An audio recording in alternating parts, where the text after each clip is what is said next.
Durante siglos, la humanidad ha perfeccionado el arte de la guerra. Pero entre todas las armas creadas para dominar, defender o destruir, existen algunas que cruzaron un límite. Armas tan letales, tan inhumanas, que no deberían haber existido jamás. Tecnología que no solo cambió el curso de los conflictos, sino que también expuso lo más oscuro de nuestra especie, la obsesión por el poder, a cualquier precio. Desde agentes invisibles capaces de borrar ciudades enteras, hasta experimentos tan retorcidos que parecen sacados de una pesadilla, estas armas no son ciencia ficción, fueron reales. Y en algunos casos, todavía existen. Prepárate, porque a continuación conocerás las 7 armas de guerra que la humanidad jamás debió crear. En lo más crudo de la Guerra Fría, mientras el mundo se aferraba a la delgada línea entre la paz y el exterminio, la Unión Soviética decidió mostrarle al planeta lo que verdaderamente significaba el poder absoluto. Corría el año 1960 y uno cuando, en un remoto archipiélago ártico conocido como Nueva Zembla, el cielo fue desgarrado por un estruendo que parecía salido de una pesadilla apocalíptica. Lo que acababa de detonarse no era simplemente una bomba, era un monstruo. La bomba Tsar, el arma nuclear más potente jamás creada por el ser humano. Esta bestia fue diseñada no tanto para ser usada en combate, sino como un mensaje, una advertencia silenciosa pero devastadora dirigida a los Estados Unidos y al mundo entero. Su capacidad destructiva fue tal que liberó una energía de aproximadamente 50 millones de toneladas de TNT, es decir, unas 3000 veces más potente que la bomba lanzada sobre Hiroshima. Y lo más inquietante, ese no era su límite. El diseño original estaba concebido para alcanzar 100 millones de toneladas, pero incluso los propios ingenieros soviéticos lo consideraron excesivo. Redujeron la carga para evitar un desequilibrio irreversible en la atmósfera terrestre. La explosión fue tan colosal que rompió ventanas a 900 kilómetros de distancia. El hongo nuclear alcanzó más de 60 kilómetros de altura y el resplandor fue visible desde Finlandia. El suelo se derrumbó, las montañas temblaron y el sonido recorrió continentes. Si la bomba hubiese sido arrojada sobre una ciudad moderna, no habría quedado absolutamente nada. Ningún edificio, ningún vehículo, ningún ser humano, solo cenizas y silencio. Afortunadamente, la Tsar nunca fue utilizada en combate. Solo se fabricó una unidad y fue detonada como prueba. Una demostración brutal de que la humanidad había llegado al punto en que podía autodestruirse en un parpadeo. Paradójicamente, este acto de arrogancia tecnológica también sirvió como recordatorio del abismo que se abría ante nosotros, un abismo que nosotros mismos habíamos excavado. La bomba Tsar fue más que un arma. Fue el eco de una advertencia. Cuando el conocimiento y el poder se juntan sin sabiduría, lo que creamos puede terminar siendo lo último que veamos. El agente naranja, el veneno, que siguió matando décadas después. Durante la Guerra de Vietnam, Estados Unidos se enfrentó a un enemigo invisible, oculto entre selvas densas e impenetrables. Para combatir esa oscuridad vegetal que servía de escudo natural al Vietcong, se ideó una estrategia que cambiaría la historia, y no precisamente por sus logros militares. En 1961 comenzó la operación Ranch Hand, cuyo propósito era claro: destruir la jungla. El medio para hacerlo fue brutalmente efectivo y al mismo tiempo inhumanamente devastador: el agente naranja. Este compuesto químico, creado por empresas como Dow Chemical y Monsanto, no era un simple herbicida, era una mezcla de dioxinas extremadamente tóxicas diseñadas para arrasar con toda forma de vegetación. Su uso fue masivo. Más de 80 millones de litros fueron rociados sobre selvas, campos de cultivo y pueblos enteros en el sur de Vietnam, sin distinción entre objetivos militares o civiles. El resultado fue un paisaje muerto, pero eso fue solo el comienzo. El agente naranja no solo mataba árboles, penetraba el suelo, contaminaba el agua y se adhería a la piel y la ropa. Las consecuencias para la salud humana fueron, y siguen siendo, aterradoras. Cientos de miles de vietnamitas, incluidos niños, sufrieron deformaciones, enfermedades respiratorias, cáncer y malformaciones genéticas. Años después, los hijos y nietos de quienes estuvieron expuestos seguían naciendo con anomalías físicas devastadoras, y los soldados estadounidenses que lo manipulaban sin protección también pagaron un alto precio. Muchos regresaron con enfermedades crónicas, daños en órganos vitales y descendencia afectada genéticamente. Aún así, durante décadas, las instituciones negaron cualquier vínculo directo entre el agente naranja y estos efectos. La verdad, como la niebla tóxica que cubrió los campos de Vietnam, fue silenciada. Hoy, más de medio siglo después, aún hay regiones contaminadas y comunidades enteras que viven bajo sus secuelas. El agente naranja fue un arma química disfrazada de táctica militar, una herramienta que pretendía ganar una guerra, pero que terminó siendo uno de los crímenes medioambientales y humanos más oscuros del siglo XX. Cuando la guerra convierte a la naturaleza en enemiga y a la ciencia en verdugo, las cicatrices no se borran, se heredan. Uranio empobrecido, el polvo radiactivo que no se ve, pero mata. Hay armas que no solo destruyen en el momento del impacto, sino que continúan matando años después, en silencio, como una maldición invisible. Ese es el legado del uranio empobrecido, un material radiactivo que ha sido utilizado en proyectiles y blindajes militares por su capacidad para penetrar vehículos acorazados con una precisión y potencia casi inigualables. El uranio empobrecido es un subproducto del enriquecimiento de uranio. Aunque se le llama empobrecido porque ha perdido parte de su radiactividad original, sigue siendo tóxico y extremadamente peligroso. Lo que lo hace letal no es solo su impacto físico, sino lo que ocurre después de que un proyectil alcanza su objetivo. Cuando un proyectil de este tipo impacta un tanque o un edificio, se pulveriza en partículas microscópicas. Ese polvo radiactivo queda suspendido en el aire, se asienta en la tierra, contamina el agua y entra en los pulmones, en la piel, en la sangre de cualquier ser humano cercano. Y lo peor es que no desaparece, permanece durante décadas. Durante la Guerra del Golfo, en 1991, Estados Unidos utilizó toneladas de municiones con uranio empobrecido. Irak se convirtió en un laboratorio de guerra donde los efectos de esta sustancia comenzaron a notarse años después. Un aumento alarmante en los casos de leucemia, deformaciones congénitas y enfermedades respiratorias en zonas donde se libraron combates. Los soldados que estuvieron expuestos también comenzaron a mostrar síntomas de enfermedades degenerativas en lo que hoy se conoce como el síndrome de la Guerra del Golfo. Las autoridades negaron durante años cualquier vínculo, pero los testimonios se multiplicaban.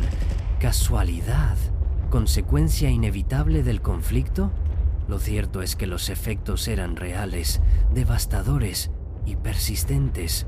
Hoy, países como Estados Unidos, Rusia y el Reino Unido siguen defendiendo el uso del uranio empobrecido en sus arsenales.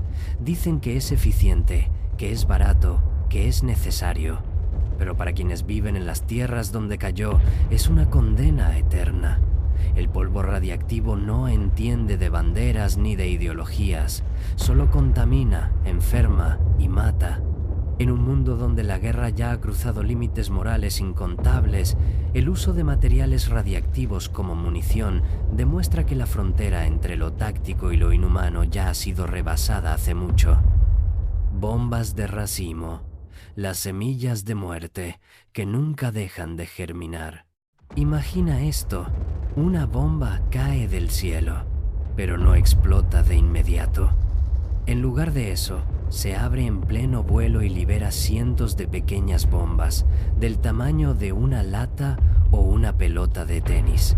Estas pequeñas submuniciones se dispersan en un área tan grande como varios campos de fútbol. Algunas explotan al contacto, otras no. Y es ahí donde comienza el verdadero horror. Estas son las bombas de racimo, conocidas también como cluster bombs. Armas diseñadas no para atacar un blanco puntual, sino para convertir todo un terreno en una trampa mortal, incluso después de terminado el conflicto. Su lógica es simple y brutal: saturar el terreno con explosivos para maximizar daño. Pero su efecto va mucho más allá de los objetivos militares. Hasta un 40% de las submuniciones no explotan al momento, quedando enterradas o escondidas entre la maleza, esperando que alguien las pise: un civil, un niño, un animal. Durante la guerra en Laos y Vietnam, Estados Unidos lanzó más de 200 millones de bombas de racimo. Hoy, más de 50 años después, siguen muriendo personas cada año por explosivos que nunca detonaron. En zonas rurales de Camboya o Afganistán, hay niños que creen que esos pequeños cilindros oxidados son juguetes, pero al tocarlos, solo hay silencio. Y luego, una explosión. El efecto psicológico también es devastador. Aldeas enteras no pueden cultivar sus tierras por miedo a morir. Familias desplazadas no pueden regresar a sus hogares. Incluso cuando la guerra terminó, las bombas de racimo se quedan como herencia maldita, negando a generaciones enteras la posibilidad de rehacer sus vidas.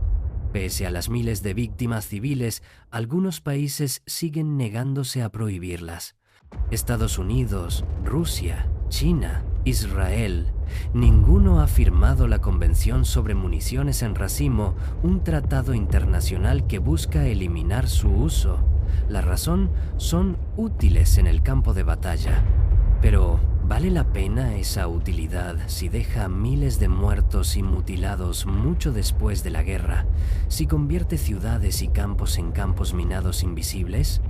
Las bombas de racimo no solo matan, condicionan el futuro, transforman el paisaje en un tablero letal y obligan a vivir con miedo incluso en tiempos de paz.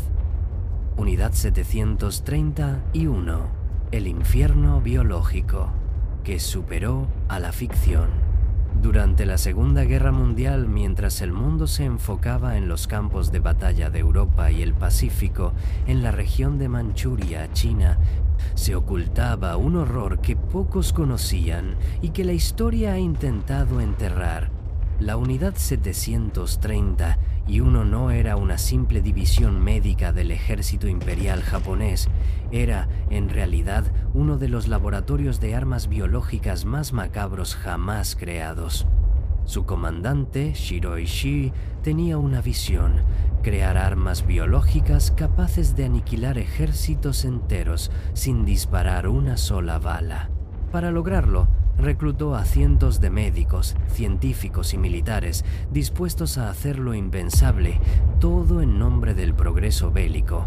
Los prisioneros de guerra, en su mayoría chinos, rusos, coreanos, incluso mujeres y niños, eran conocidos como marutas, que significa literalmente troncos.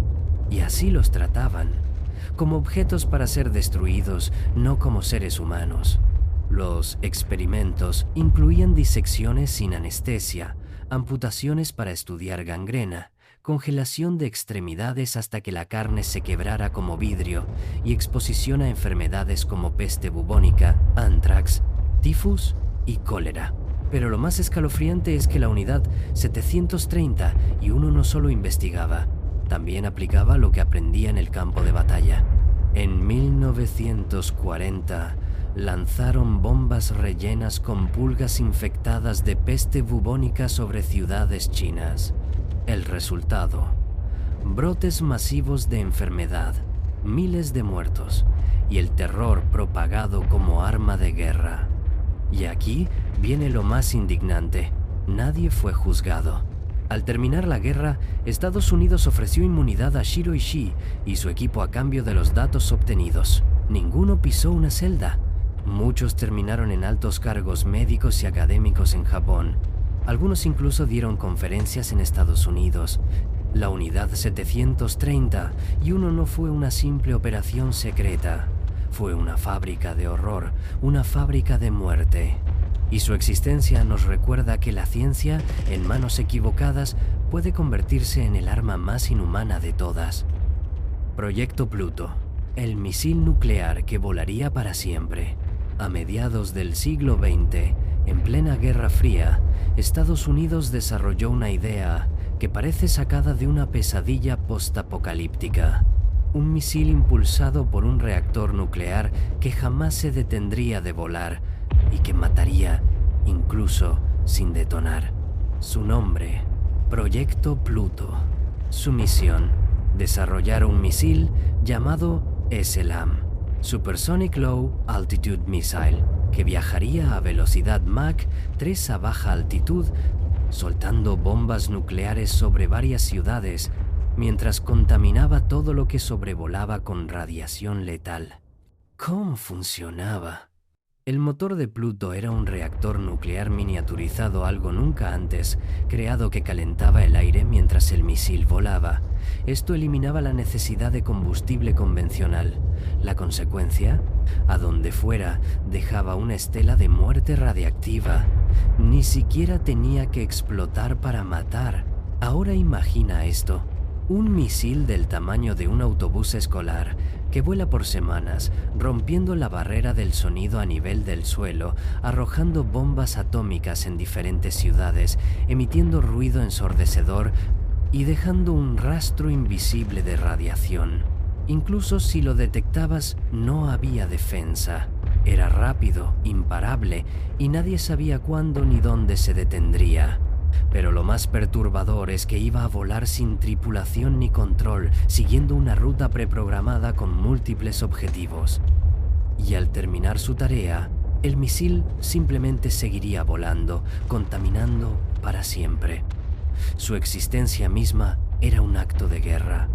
Por fortuna, el proyecto Pluto nunca se convirtió en realidad operativa.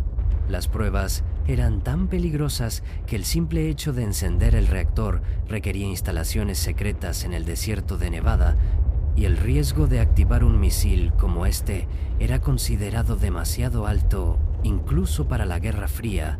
Aún así, los prototipos funcionaron, y durante varios años el mundo estuvo a solo unas decisiones de distancia de liberar un arma que volvería inhabitable cualquier cielo que tocara. Bombas Murciélago, el zoológico incendiario de la Segunda Guerra Mundial. Durante la Segunda Guerra Mundial, el ejército estadounidense desarrolló un arma secreta tan insólita que cuesta creer que sea cierta. Bombas llenas de murciélagos vivos, cada uno cargado con explosivos incendiarios. La idea era simple y macabra. Miles de murciélagos mexicanos de cola libre serían refrigerados hasta entrar en hibernación. Luego serían colocados dentro de contenedores diseñados para abrirse en el aire, liberándolos sobre ciudades japonesas. Cada murciélago llevaba pegada una pequeña bomba incendiaria, del tamaño de una caja de cerillos, que estallaría minutos después del aterrizaje. ¿Por qué murciélagos? Porque estas criaturas tienen el hábito natural de esconderse durante el día en los rincones oscuros de los edificios, como áticos, graneros o tejados. Y en ese entonces, muchas construcciones japonesas eran de madera y papel, extremadamente inflamables. En teoría, una vez liberados, los murciélagos buscarían refugio en los edificios, y cuando las bombas se activaran, provocarían miles de pequeños incendios simultáneos, imposibles de controlar. El objetivo no era matar soldados directamente, sino causar caos, pánico y destrucción a gran escala en zonas urbanas. Lo más inquietante es que el proyecto fue real y llegó a probarse. En una de las pruebas, varios murciélagos se soltaron accidentalmente y quemaron parte de una base aérea estadounidense. Incluso causaron un incendio en un campo de pruebas en Nuevo México.